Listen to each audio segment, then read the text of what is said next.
I heard you're the one causing trouble. You said I seem upset. Let me explain what happens here in this place. Then you might see why I seem upset. I wake up, tied into this contraption. I don't get to eat or drink. I don't get to walk around. I don't get to express myself in any way. My life passes by hours at a time while he lives his life guilt-free playing the rich, retired philanthropic doctor. How nice to hear from you. We've missed you down at the club.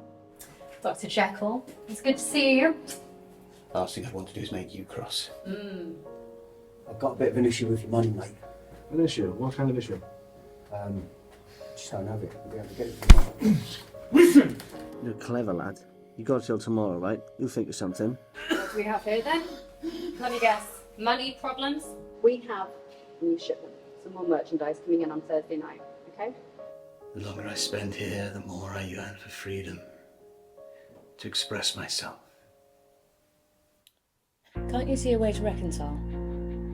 It's more complicated than that. How could I forgive myself if someone got hurt or even killed? You have no idea what out of hand looks like. What did you do? You wouldn't believe me if I told you.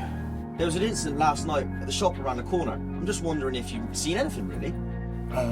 No, nothing. Be careful.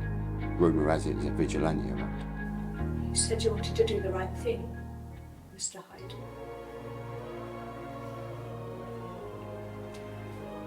Here's your chance. I'm sure something will raise its ugly head. This man is you! They can be so gung-ho sometimes. They. You both have just so much potential. If only you could figure a way out to reconcile and work with each other. Hyde. What? It wasn't me you were talking to. It must have been Hyde. Hyde! Hyde! You, a retired doctor, find yourself somehow in the centre of this human trafficking ring.